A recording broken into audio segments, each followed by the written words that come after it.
Deus que se deitaram com as mulheres bonitas. Quem são essas mulheres bonitas? Esses filhos de Deus não eram os anjos, e eles cometem erro. Esses teólogos, pregadores, vão dizer que o livro de Jó, aí é Jó 38, versículo 7, chama os anjos de filhos de Deus. Nunca. Irmã Brana pregou na sua mensagem que um filho de Deus no céu é maior do que um arcanjo. É maior do que um serafim, um querubim e um anjo. Por quê? Porque anjos são soldados, servos. E filhos de Deus são herdeiros. E Jó separa muito bem no capítulo 37, versículo 8. As estrelas da alva que cantavam alegremente e os filhos de Deus que regozijavam, rejubilavam. Se você ler Jó 38, há uma separação dos anjos, os servos, os soldados, dos filhos de Deus. Filho de Deus será maior do que um arcanjo na eternidade, diz o profeta William Branham. Mas como eles não sabem separar as coisas, não tem revelação, aí querem pregar coisa para ficarem famosos, né? Querem explicar mistérios do Gênesis ao Apocalipse, sendo que todos esses mistérios foram dados ao irmão Branham, a William Branham, cujas fitas não morreram,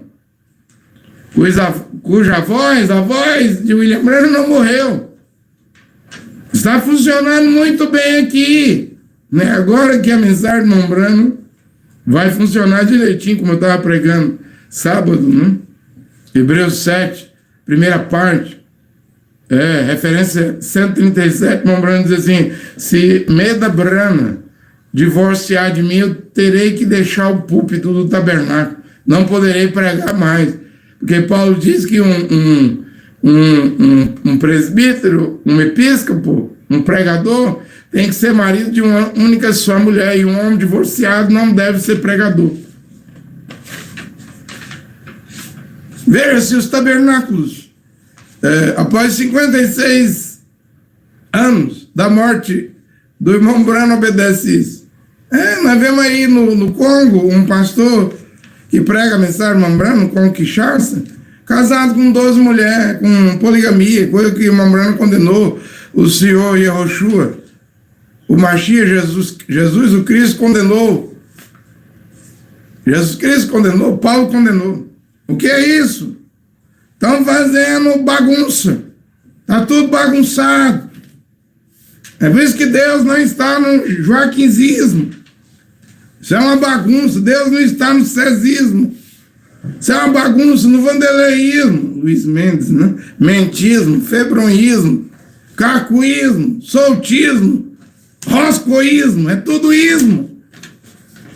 Bagunçaram, ninguém levou a sério a mensagem do sétimo anjo, da sétima era de Laodiceia e do Apocalipse 17, que é William Branham. Mas agora eu acredito que vamos voltar à sã doutrina. E falando em sã doutrina, eu estava ouvindo um pastor, um pregador, ele prega pouquinho aí, nas redes sociais, falando bonito, né?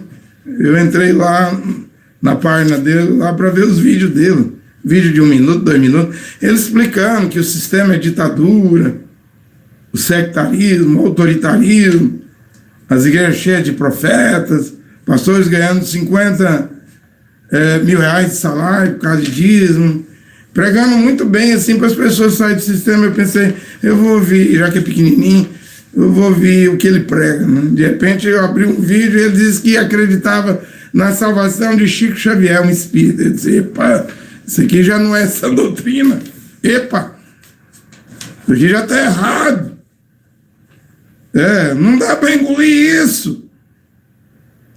Quem são esses gigantes? Já expliquei aqui. O sétimo anjo de Apocalipse 10:7 explica isso aqui na mensagem. A intermitente luz vermelha do sinal da sua vinda. Irmã Branham diz que Esses aí eram os filhos os gigantes, os Nefilim eram os filhos de Caim. Quem é os filhos de Deus aí? Que vai tomar as filhas dos homens porque elas eram bonitas. Quem é os filhos de Deus? São a descendência de Sete. Porque Caim matou Abel, Adão ficou sem filho, Deus deu um outro filho para substituir Abel, que foi Sete. E a descendência de Sete, eles eram pastores de ovelhas, eram justos. E lembrando diz, eles eram os filhos de Deus, a raça de Adão. Que a raça da serpente era Caim. A raça da serpente eram os filhos de Caim, os Nefilins, os gigantes lá da terra de Nod. E as filhas de Caim eram as filhas dos homens. Elas eram bonitas porque já tinha esmalte, batom. Ela já tinha inventado batom, esmalte. Naquela época. Como hoje. Tá aí as pinturas, né? Batom, esmalte. Tá aí as unhas de silicone, de vidro. As unhas de bruxa, né?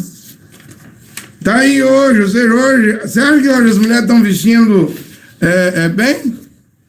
Como se vestia antes do irmão Branham chegar, porque quando o irmão Branham chegou, aí a música, os cantores famosos começou a rodar aquelas músicas que deveria ter censura, e eles liberaram, e as músicas diziam para as mulheres agacharem, tirarem a meia calça, mostrarem os joelhos. E hoje está mostrando tudo. Hoje é um striptease mesmo. E está dentro das igrejas. Está dentro das igrejas. Qualquer igreja, as mulheres estão mostrando joelhos. As mulheres estão vestindo roupa colada no corpo. Sexy, né? Igual uma linguiça toscana, calabresa. Produzindo, provocando adultério nos olhos dos homens, mesmo com a Bíblia debaixo do braço. A Bíblia não passa de um desodorante, né? Para abafar CC. Porque viver mesmo, que a Bíblia diz lá em Timóteo 2,9, que a mulher deve se vestir com pudor. Pudor, o que é pudor? O pudor morreu. Pudor era ter vergonha, corar, ficar com o rosto vermelho. Hoje as pessoas estão com a cara de pau. Mulheres com cara de pau. Vão ver filmes de Hollywood, novelas, apanham demônios, querem se vestir como as estrelas do cinema, estrelas da televisão, atrizes. Qualquer moda que vem do inferno entra dentro das igrejas hoje. Até o decote. 30%, 40%, assim, mostrando os seios, os peitos. A mulher não está se velando. Isso havia lá nos dias de Noé, a descendência de Sete, aqueles homenzinhos que eram de oração, de joelho no chão, que não eram da teologia, homens consagrados. Todo mundo tem olhos, né? Começou a olhar as filhas de Caim, tudo bonitona, sexy, mal vestida. Carne feminina exposta nas ruas. E aí, à medida que eles olhavam, eram justos, eram filhos de Deus, começou a anelar, a desejar essas mulheres sexy. Porque as filhas de Deus cobriam a axila, cobriam os peitos, cobriam o umbigo, a barriga, cobria bem suas nádegas, suas coxas, seu corpo, tudo bem velado, bem coberto. Mas aí os filhos de Deus já não queriam mais saber das filhas de Deus, porque as filhas de Deus não eram sexy, não eram rainhas do striptease público. De tanto olhar, esses justos filhos de Deus começaram a se tornar conquistadores de mulher. Começou os filhos de Sete, que deveria viver preservado, reservado, isolado lá, fora do mundão, velho brabo, começou a conquistar as mulheres.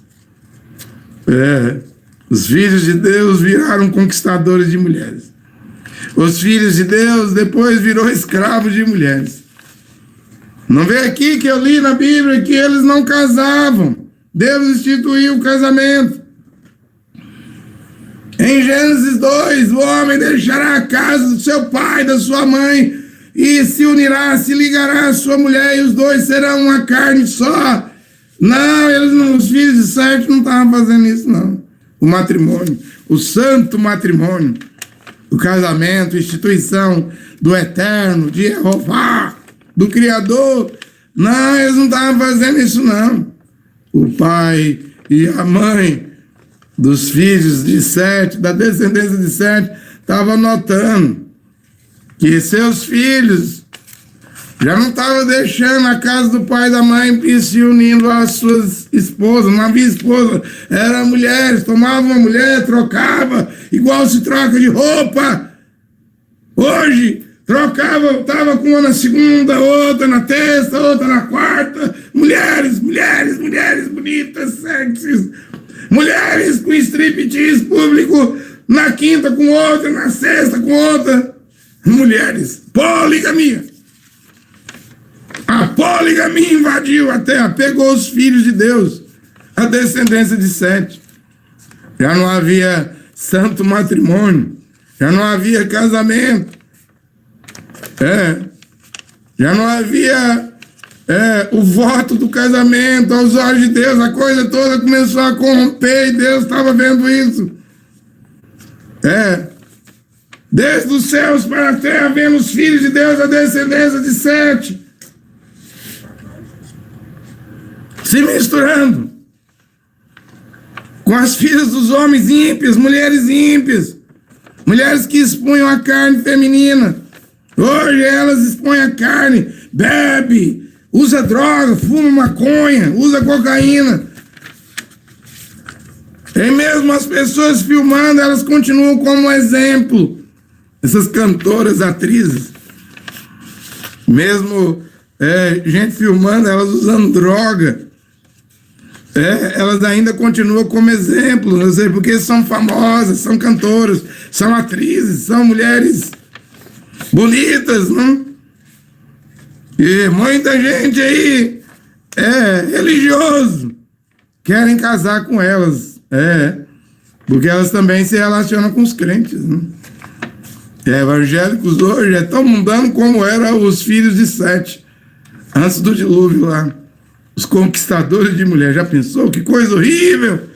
Um filho de Deus virar escravo de mulher, conquistador de mulher, adorar a mulher, ligar o rádio do carro, ou ligar o televisor, ou ligar seu celular para ouvir música romântica.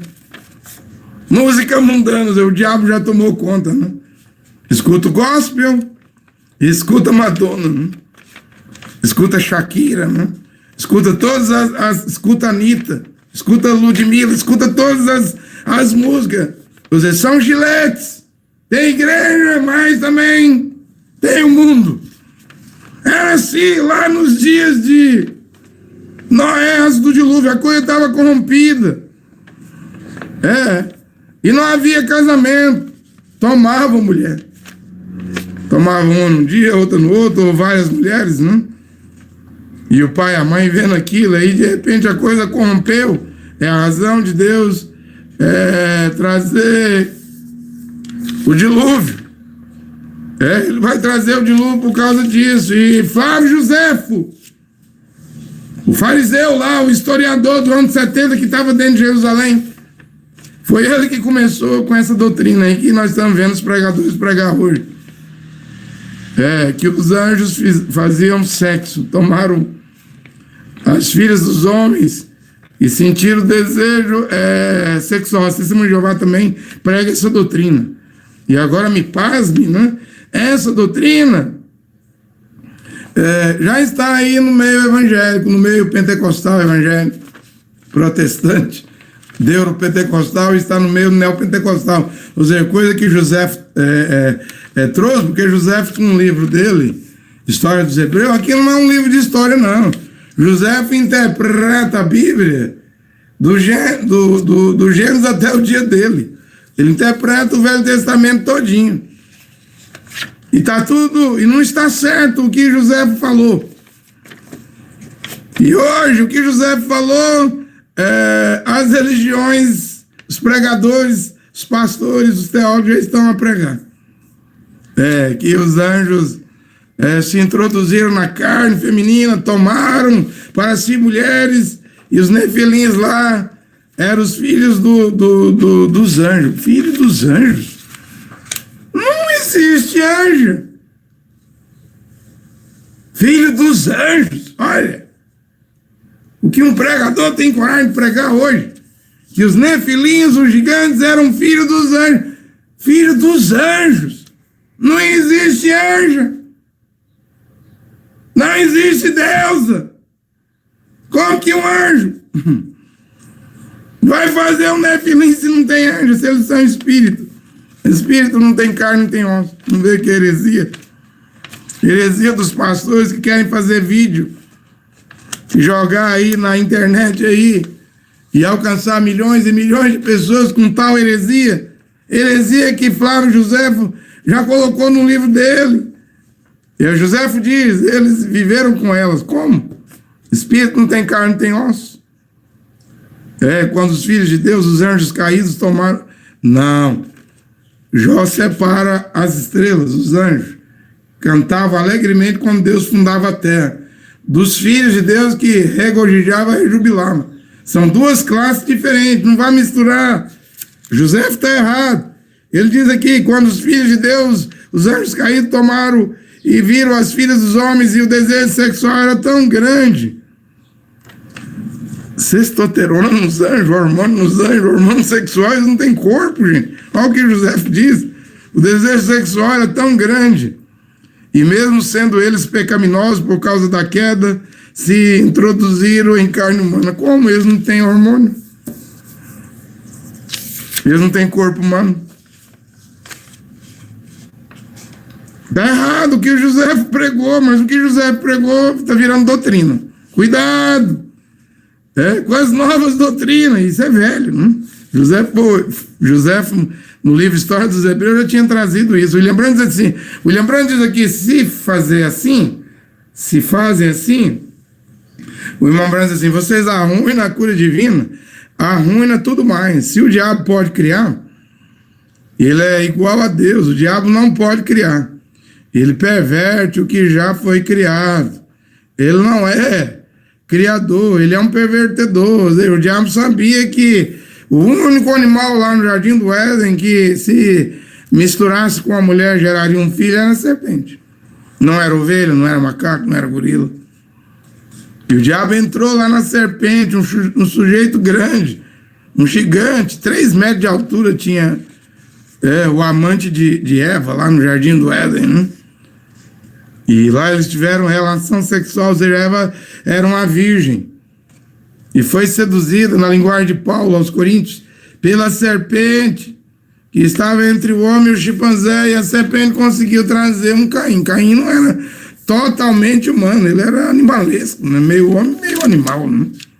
E aí ele vai para a terra de Nod, lá em Nod, lá você vê os gigantes, os heróis.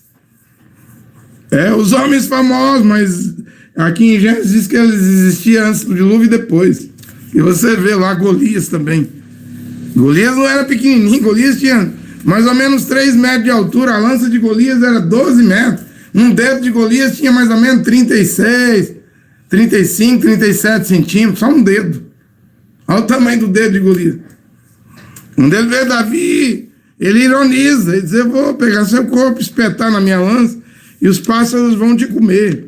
E Davi pegou 5 pedras, uma para Golias, e Golias tinha mais 4 irmãos Nefilim. Golias era um Nefilim. Mas ele tinha mais 4 irmãos, era 5 Nefilim.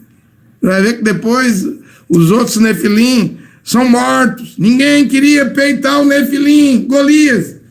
Mesmo o rei Saul tremia nas bases, tremia no joelho. Como é que um homenzinho desse tamanhozinho vai enfrentar um homem de 3 metros? Que mataria 12 homens com facilidade. E era um guerreiro.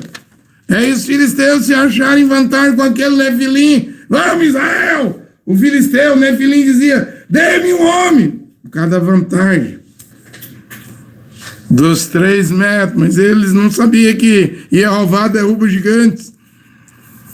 Jeová derruba Nefilim. Jeová trouxe um dilúvio, permitiu o dilúvio para acabar com os gigantes, os homens famosos, os heróis. Você não vê a maldade? Pensa que eles são homens gigantões, pegando as pessoas nas suas mãos assim, esmagavam.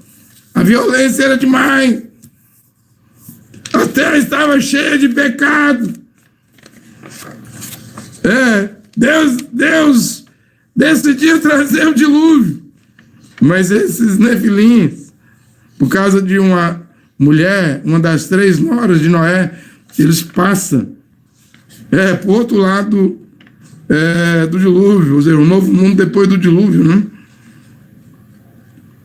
Depois que a semente da discrepância, a raça de Caim foi afogada, mas teve um Caim ali, um cainita, que passou na barriga de uma daquelas 3 noras de Noé. Fique sabendo disso, está na mensagem semente da serpente, referência 198. Então está bem explicado aqui, você não tem que crer em heresia, em coisas que não tem pé e não tem cabeça. Você não tem que acreditar que o diabo é criador. Você não tem que acreditar que o diabo é criador. Que ele pode criar. Né? Ele não pode criar, ele não tem poder de criar corpos, não tem poder de sarar, de fazer a cura divina. Como eu preguei aqui, se alguém vai num bruxo, numa estátua, de madeira, de pedra, de barro, e ele recebe a cura, foi a fé da pessoa. Tudo é possível que crê, a pessoa está ignorante. Se conhecesse essas escrituras, saberia que o Salmo 103, versículo 3, diz que é Yahvé que cura todas as nossas enfermidades e doenças e males. Não é estátua, não é pregador, não é pastor, mas a ignorância, a inocência faz as pessoas dizer, o pastor ali, o bispo, o missionário, o apóstolo, tal profeta me curou. E não curou não, foi sua fé. Mas você vai dar glória e mérito ao homem. E o homem precisa disso para botar na televisão, no rádio, na internet, para chamar mais gente, para dizer que são curadores divinos. O único que é curador divino é Yahvé. É Yehoshua. Capaz de curar qualquer doença, qualquer enfermidade. O diabo não cura ninguém, pregador não cura ninguém, estátua não cura ninguém. Bruxos e bruxas não curam. É sua fé. A cura está em você. Toma cuidado, não erre. Jesus Cristo, e Yehoshua disse, errai-vos, porque não conheceis as Escrituras. Esse é o tempo de voltarmos a conhecer as Escrituras como ela é. É tempo de voltar à Bíblia. A santa palavra de Deus. Olha que Deus abençoe seus filhos e filhas nesta hora. Amém.